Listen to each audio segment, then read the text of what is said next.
Hey guys, it's Ice15 with another video this time, and we're gonna be doing it. We're gonna be doing our review on Night 2 of TakeOver Stand and Deliver, and oh my god, Night 2 was as good as I thought it would be, just like Night 1. It was just great. Again, we had so much in this night. We had, besides the pre-show, which I didn't watch too much, I will say the pre-show had one match, and that was Breezango versus Killian Dane, and the winner will receive a future opportunity at the NXT Tag Team Champions against MSK. And Killian Dane and Drake Maverick run, I'm okay with that. Maybe as long as they're doing something with those two, but at this point, I don't even like their team. I don't like their theme. I don't even like much of their entrance theme. I don't like their...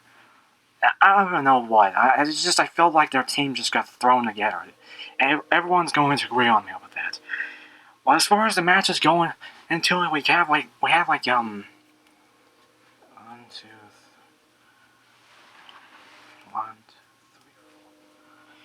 3, 4. We had like 4 championship matches. We had the Undisputed Cruiserweight Championship ladder match with Santos Escobar and Jared Devlin, which again, like I'm just gonna say, I don't have all the figures. I don't have Karrion Kross yet. I'm planning to get him soon, since now he's the NXT. Well, you guys already know, but you watch the show, you probably know. And obviously they haven't. Only Santos Escobar yet. They have revealed him today. What is the new NXT Cruiserweight Champion, which. And we have like plenty more stuff in those matches. We got an unsanctioned match with these two, and yeah, we're gonna kick it off right with the first match. And the first match on the card, which I didn't even expect to be first on the card, is the ladder match for the undisputed NXT Cruiserweight Championship. Obviously, a unification match with the interim champion, Santos Escobar, and then the actual champion, Jordan Devlin. And this match was pretty much bonkers. Just bonkers. It was just great. It was even a very good start out of the show. And obviously, I'm not going to talk too long because you don't want to stare at a graphic forever.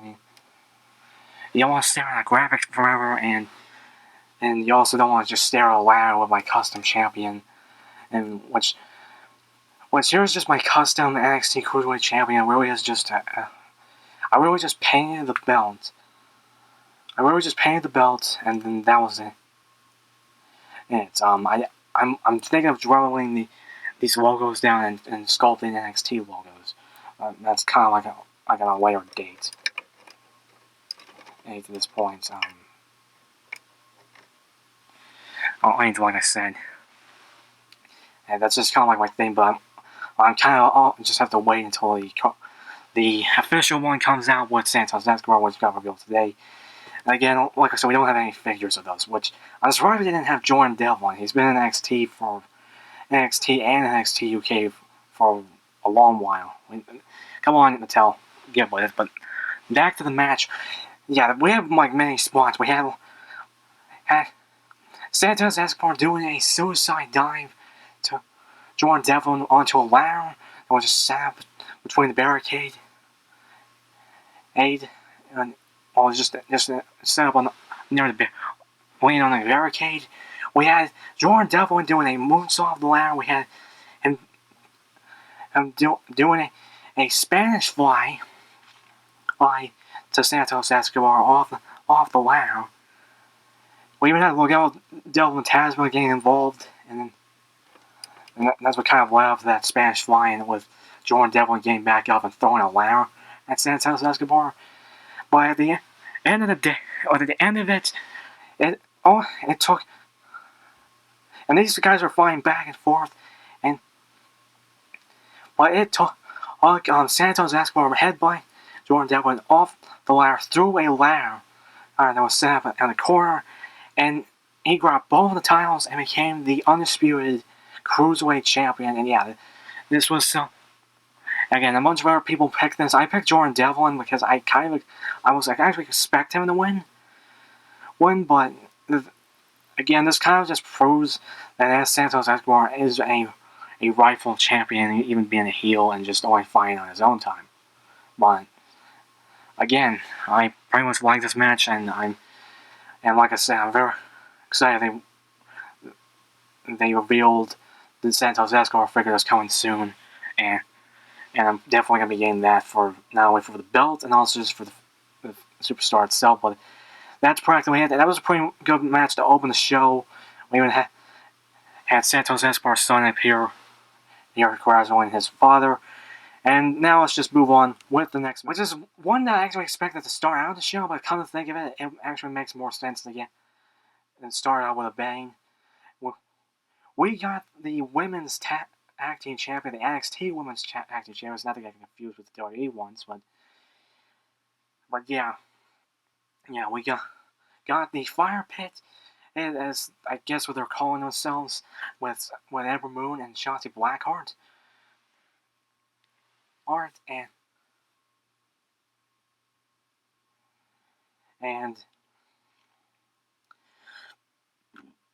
And the way of Candice LeRae and Indy Hartwell. Oh, now this match was still pretty good. Again, it's still very enjoyable. The women's wrestling in NXT is still way better than just just on Raw and SmackDown. Like I said, and even the tag team division is better than the outside either Raw and SmackDown. It just seems more variety and just less thrown together teams. I'm just saying that again. But as far as this match go, we had back and forth things and kind of almost away even winning, because I think people also just predicted that because of the Golden Gargano's prophecy thing. But in the end of it, it's actually just pulling up the results real quick, which I should have done that. Sorry if I'm taking a bit longer.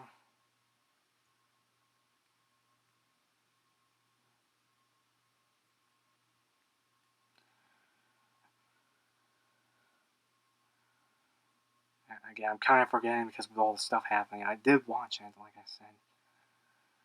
Yeah, Ember and Shotzi retained their championships and continue their reign as NXT Women's Tag Team Champions.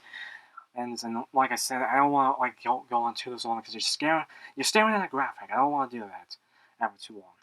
But now let's move on. Which for the next one is the North American Championship match with the champion Johnny Gargano.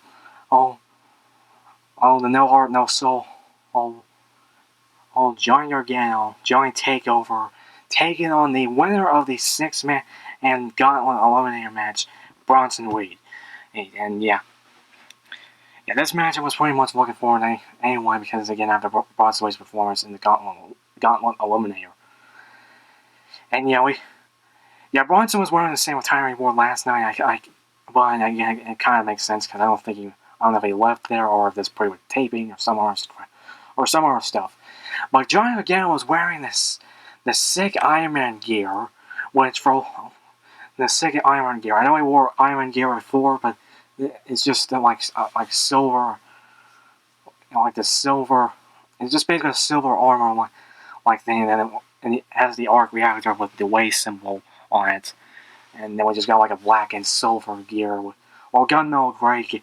I think it was more gunmetal gray, come to think of it. But yeah, for a little bit I thought he was going to be dressing up as... I thought he was going to be doing a Batman-inspired gear because it was doing the whole city with a signal in the sky thing. That was kind of like confused me a bit. But yeah, we have Gargano with Austin Theory on a ringside. And this match was very, very close.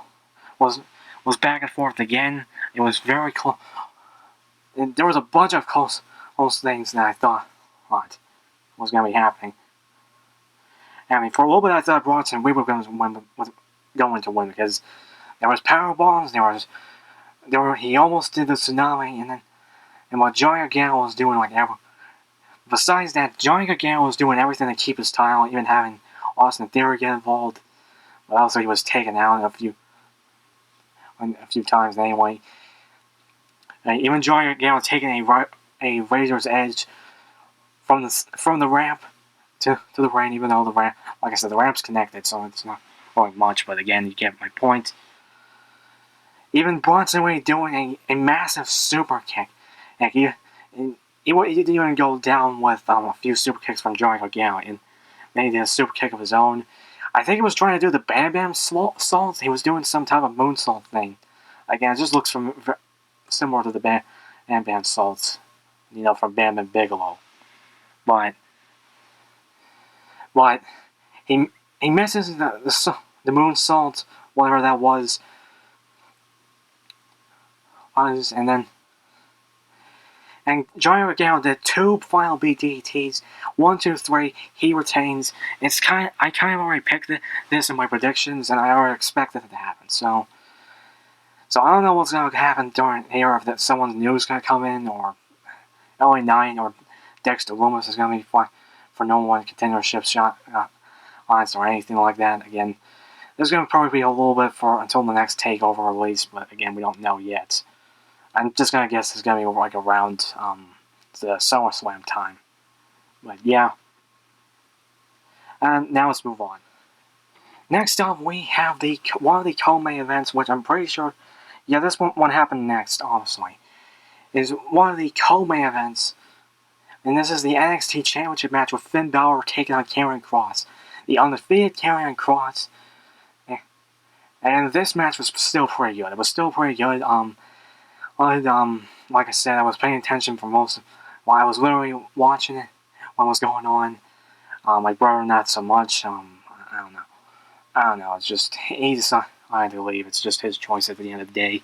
But he is going to be watching WrestleMania. At least that, again. And I don't know. Again, I'm excited for WrestleMania coming this Saturday. And I might be doing I also might do a review of this, but I might just go ahead and review it tonight. I don't know. But it's already getting late, and I didn't mean to do it this late, so I meant to do. But you kind of already got like a few other videos today. And also, but yeah.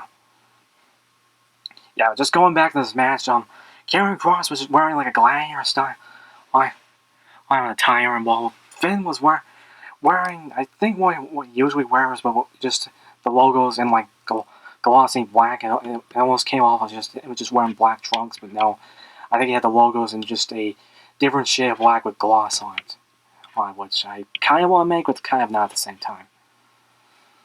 But yeah, but again, and this match pretty much slapped. And there was even some close calls that Finn Balor was going to win, and he was even putting some damage on the Karrion Kross. He also I forgot to mention, Finn Balor had like this red X on his this part of his body. I don't know what that was all about either. I know it was just simulating the red X on his logo. I was on his trunks, but it was just making him look like Kratos. For a bit, and don't ask him. I mostly just know the character. I haven't played the game myself. But just don't ask there. But not the point. But yeah, Finn Balor was able to do a coup de grace, but Karrion Kross kicked out. I think even. But left to Doomsday suplexing it, and then I forget the name of his other finisher, that spinning elbow to the back of the head. And before that, he was just pounding on Finn Balor, and not the way you guys are thinking. It was literally just doing elbows in the back of his head. He was really just striking elbows in the back of his head. And then it led to the 1, 2, 3, and Karrion Kross as your new NXT champion, still undefeated. He did and everything. And so I don't know what's going to happen going forward from here. I do know some people don't like Karrion Kross. They just think it's boring. Mostly true. From line of toys. And again, if you saw his Twitter, you kind of get the point. As far as my thoughts on Karrion Kross, he's okay. He looks vicious and just anything like the other ones. I don't know. He's just I don't know. He has just some just eerie entrances and stuff like that. I don't know. He's okay. He's not one of my favorite NXT superstars, but he just gets up to that point that he just does entertain me. But yeah, new NXT champion. Like I said, don't know what's going to happen through here. Let's just move on to the main, which is the unsanctioned match, the match we've been waiting for, the match that everyone's been excited for, and that is, like I said, the unsanctioned match against Adam Cole versus Kyle O'Reilly. Yeah, I don't know why I said against. But on Adam Cole versus Kyle O'Reilly, and but oh my god, this match was just brutal as heck.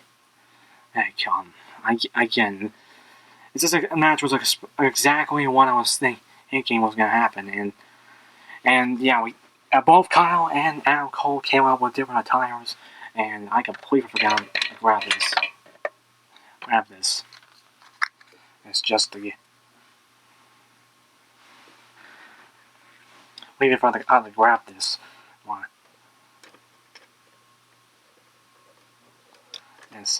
Yes, but you aren't getting the point, which I don't even know how this guy.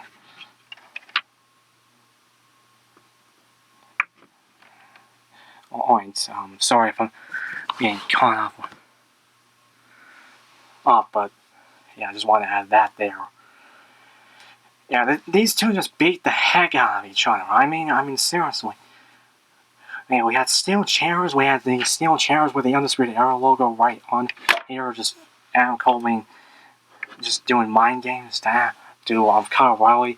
Both of them came up with new attires, which I like both of them. I liked how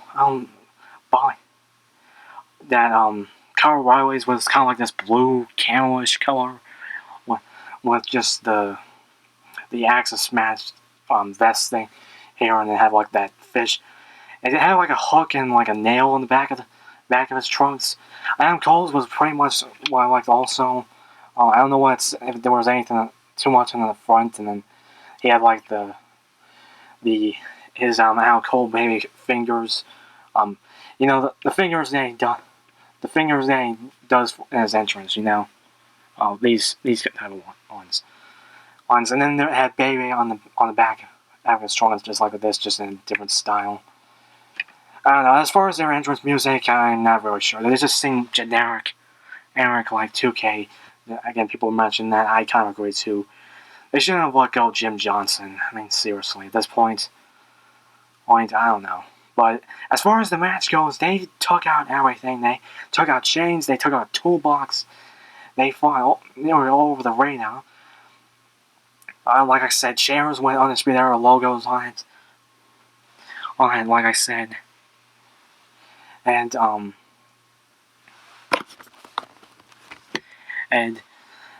chains. I know I said that, but they also just fought on the announce table with Kyle O'Reilly doing a suplex on there, and his table was still standing. And Adam Cole even used a TV monitor on and hit Kyle O'Reilly with it.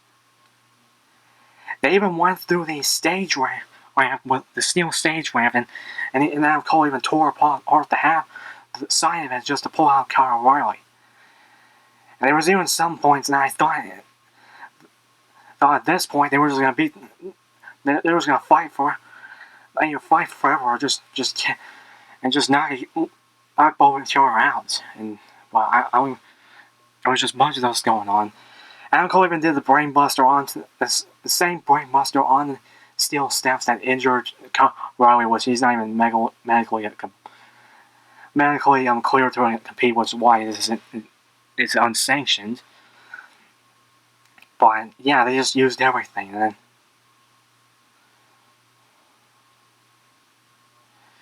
and when we thought that Kyle, then I think after a second Panama Sunrise onto the injured neck, Kyle O'Reilly which I thought that was the end of it. Kyle O'Reilly kicked out again, and he was able to dodge the last shot, and when it led up to to a spot that Kyle O'Reilly was on the top rope, which I think Adam Cole was going for like a sunset powerbomb, and he had like the chair set up like this. Yes, he had it like set up like this. As you can see right there, he has it set up where the bottom part was with like Kyle O'Reilly only did a low blow to Adam Cole. He was ended up standing up on this chair like this. Yes, and then this, and then Kyle O'Reilly wrapped a chain around his leg, and then it did like his knee drop onto Adam Cole while he was on there, onto his back. And 1, 2, 3, that was it. And Kyle O'Reilly wins the unsanctioned match. And Adam Cole is basically hauled off on a stretcher. And yeah, at least he's just getting hauled onto a stretcher. But Kyle O'Reilly was the victor. I already thought something else was happening, like Riley coming out, Bobby Fish coming out, or something. I don't know if Fish, maybe the crowd graduate him or attack him, because I don't know. No, but there was like just camera angles that I thought that there was someone was gonna come out and attack him, but the only one behind him was a referee. But yeah, even now Cole knocked out the referee for a bit because it was telling him to stop because it was going to like break. I think Kyle O'Reilly's neck because he had wrapped around his neck. So yeah, there was that too. And yeah. Plus, people were booing Kyle O'Reilly and cheering Adam Cole, which makes me confused who's the face and who's the heel in this situation. But I'm pretty sure Adam Cole's the heel, O'Reilly's the face. But yep. And do I think that O'Reilly's over? No. But yeah, that's probably correctly yet. I basically just went on long enough about this thing. But again, there was a bunch of stuff that happened with this, so sorry if it took a little bit longer than it should. I might even just redo this whole segment, but again, I don't know. When I check it, but if not, again, we're done now, and I'm gonna try to get this up before midnight. If not, it's gonna be after midnight when it does, but I don't know. But yep. Remember to like me, comment down below what you thought of night 2 of TakeOver Stand Up Over. Did you like it? Did you think it was great? Did you think it was awesome? Did you think it was good? Was there something wrong with it? Was there something wrong with it? What do you guys think of Karrion Kross? What do you think of the main event? What these two? Oh, remember subscribe, tap the little bell. More videos coming soon. And as size 15, we're going wire. Wire kicking out.